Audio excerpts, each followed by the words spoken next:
Welcome to news Telugu. ఇప్పుడు AP top నుంచి చూద్దాం. జగన్ కుటుంబం శోకసంద్రంలో మునిగిపోయింది. జగన్ పెదనాన్న వైఎస్ ఆనంద్ రెడ్డి కన్నుమూశారు. కొంతకాలంగా తీవ్ర అనారోగ్య సమస్యలతో బాధపడుతున్న ఆనంద్ రెడ్డి ఆసుపత్రిలో చికిత్స పొందుతూ తుది శ్వాస విడిచినట్లు ఆయన కుటుంబ సభ్యులు స్పష్టం చేశారు. ఆనంద్ రెడ్డి అకాల మరణంతో ఉమ్మడి కడప జిల్లాతో పాటు ఆయన స్వగ్రామంలో తీవ్ర విషాద ఛాయలు అలుముకున్నాయి. భోగాపురం అంతర్జాతీయ విమానాశ్రయం ప్రారంభోత్సవానికి సర్వం సిద్ధం. ప్రపంచ రికార్డు లక్ష్యంగా ఆదివాసీల సంప్రదాయ దింస నృత్య ప్రదర్శనకు విద్యార్థినులు ముమ్మరంగా సాధన చేస్తున్నారు. ఆదివాసీల సంస్కృతి సంప్రదాయాలకు ప్రతీకగా నిలిచే ఈ ప్రదర్శన రేపు చరిత్ర సృష్టించనుంది.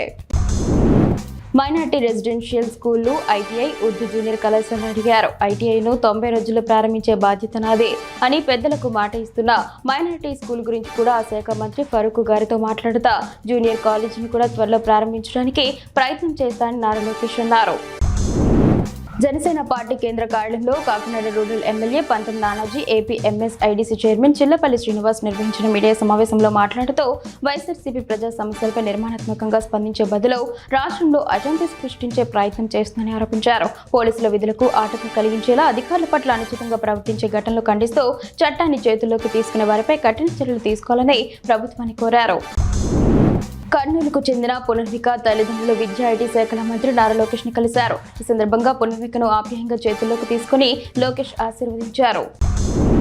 ప్రపంచ మానవ అక్రమ రవాణా వ్యతిరేక దినోత్సవాన్ని పురస్కరించుకుని గుడ్ షెఫర్డ్ స్వచ్ఛంద సంస్థ ఆధ్వర్యంలో క్రోసూరు మండలంలోని జై భారత్ హైస్కూల్, ఊటుకూరు జెడ్పీ హైస్కూల్లో అవగాహన కార్యక్రమం నిర్వహించారు. గుడ్ షెఫర్డ్ కళా బృందం ప్రదర్శించిన నాటిక మానవ అక్రమ రవాణా దుష్పరిణామాల్లో హృదయానికి హత్తుకునేలా ఆవిష్కరించింది. అనంతరం జరిగిన సమావేశానికి మండల ఇన్ఛార్జ్ తండు లక్ష్మణ్ అధ్యక్షత వహించారు. మార్కాపురం పట్టణం ఎన్ఎస్ నగర్లోని శ్రీ ఆరోగ్య ఆసుపత్రిలో అరుదైన వ్యాధులతో బాధపడుతున్న 3 రోగులకు విజయవంతంగా చికిత్స అందించారు. ఆసుపత్రి సూపరింటెండెంట్ డాక్టర్ కళ్యాణ్ రెడ్డి రోగులకు ముందుగా అన్ని రకాల పరీక్షలు, స్కానింగ్లు నిర్వహించి అనంతరం ఆపరేషన్ చేసి వారి ఆరోగ్య స్థితిని నిలకడగా ఉండేలా చేశారు.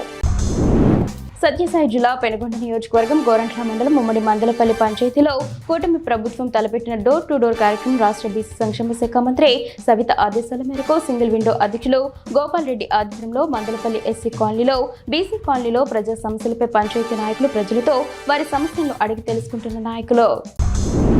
ఎగువ ప్రాంతాల్లో కురుస్తున్న భారీ వర్షాల ప్రభావంతో నదీ పాయల్లో వరద ఉధృతి రోజురోజుకు పెరుగుతోంది. ఈ నేపథ్యంలో అంబేద్కర్ కోనసీమ జిల్లా పి గన్నవరం మండలం గంటి పెదపూడి లంక వద్ద నదీపాయను దాటేందుకు నిర్మించిన తాత్కాలిక మట్టి గట్టు వరద ప్రవాహానికి కొట్టుకుపోయింది. దీంతో సమీపంలోని 4 లంక గ్రామాల ప్రజలు రాకపోకలు పూర్తిగా నిలిచిపోయి బాహ్య ప్రపంచంతో సంబంధాలు తెగిపోయాయి.